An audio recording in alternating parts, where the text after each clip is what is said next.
Great. Bye. Nice meeting you guys in real life, finally.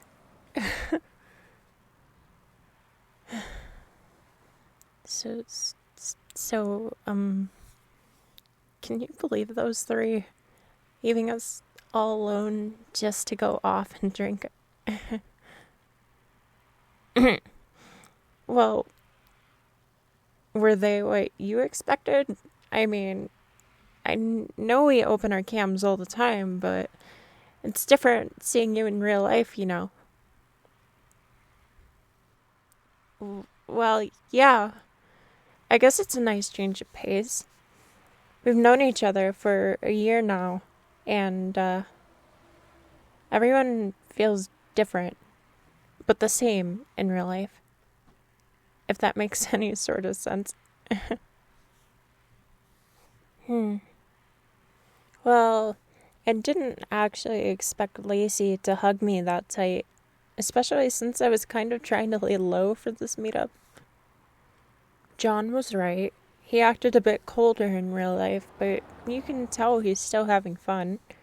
I didn't expect Mari and Jane to be as clingy as they are on call, but there they were, holding hands and cuddling, while I reevaluated my love life silently. Eh? What about you? Well, honestly, I kind of expected what I saw from you. Well, when I thought about meeting you guys, I was scared. You know me. Just meeting Jessie alone had me shaking the whole day. She had to hug me just to get me to stop.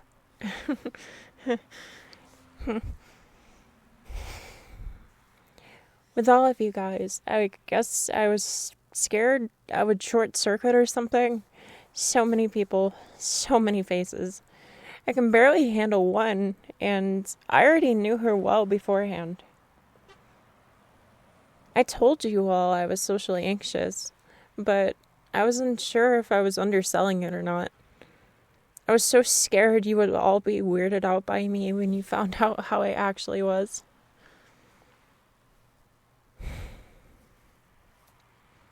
I'm not cool.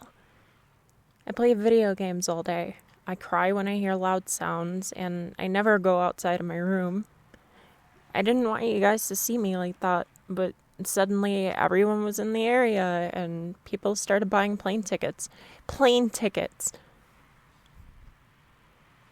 I couldn't just suddenly wuss out when everyone was putting so much effort into meeting up. Well, you know what happens after that. I bought plane tickets for here too, from my savings. I was so desperate and scared.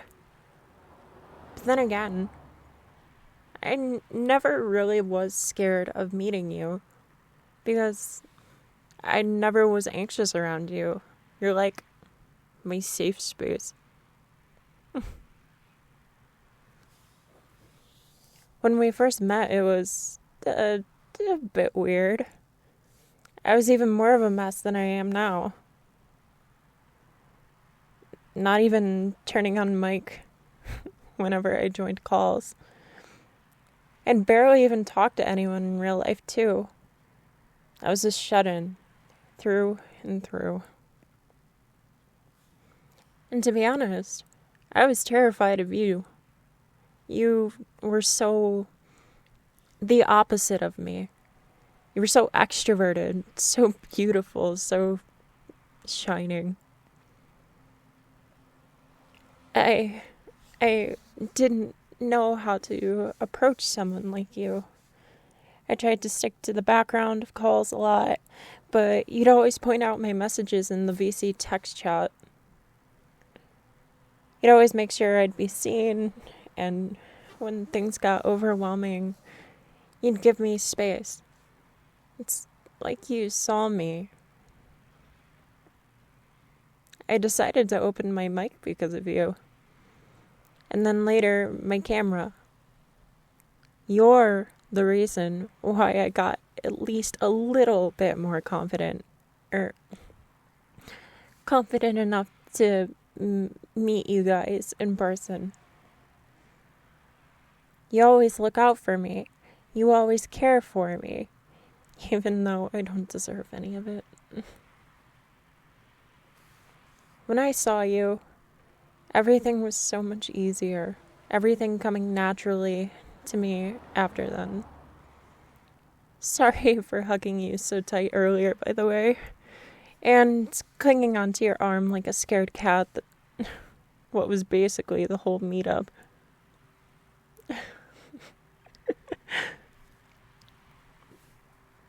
Hey, I'm sorry for ranting for so long.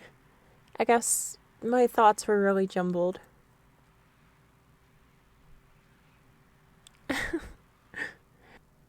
Maybe you're the only one that'd say that. Look at me. Usually you're the one that ends up talking this much. But I just have so much to say about you. Well, yeah. I mean, can you really say I'm wrong? You are pretty talkative. Hey, that's not a bad thing. I like listening to you.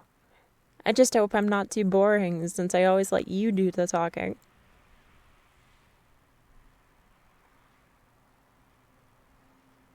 I'm a good listener. That sounds like a fake compliment.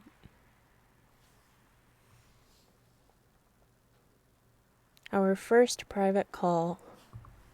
Of course I remember. How could I not? But why bring that up now? Answer your riddles 3. Really? Why?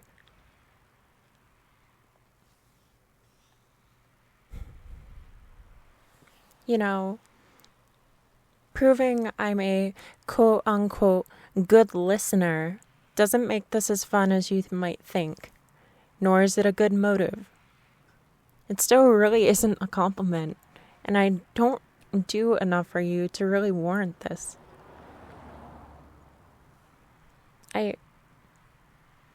Did you really just shush me? Fine. I don't get it, but sure, let's go down memory lane.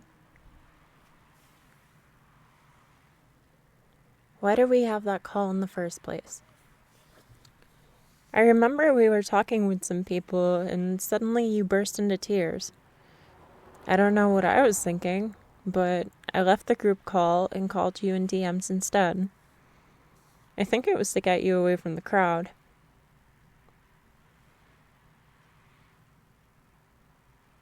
What happened in that call? Oh, wow, okay. No warning, just straight into the next question. So I remember that we talked about your family. Apparently it was your dad who had you breaking down like that. What I did after that? Right. I don't know why, but I decided to open my mic for the first time then. Maybe I should have timed it better. I don't remember what I said, though. Right. I love you. That's what I said. I mean it, though. I love you so much more than you can imagine. Just being near you feels off. Like a dream I should wake up from. I know you love me too, but you won't ever look at me the same way I see you. I mean that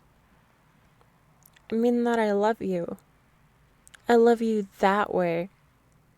I know you're unsure of all this, and I guess I'm dumb for telling you this, but seeing you in person, seeing you shine like this right in front of me, I just can't stop myself anymore. I love you. You and that sunshine you bring to me. And I guess I want to be more than just friends now. I want to be the moonlight to your sunshine. Can I be?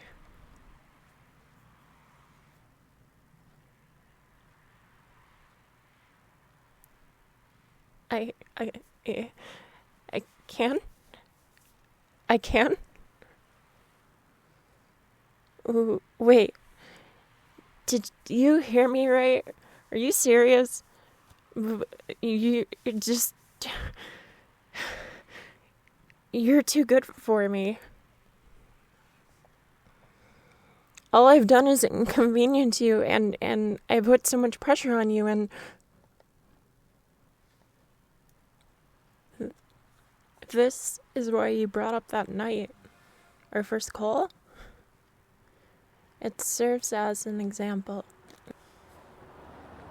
An example of what?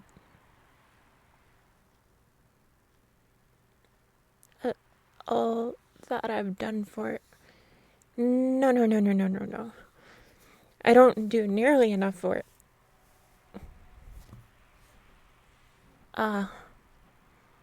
You're like me. Escaping online because reality has been lacking. Me?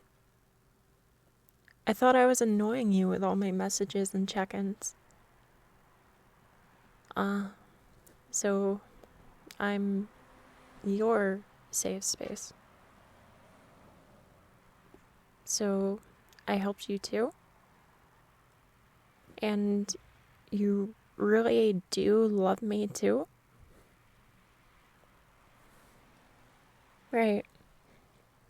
Without the midnight, the sunshine won't shine nearly as bright.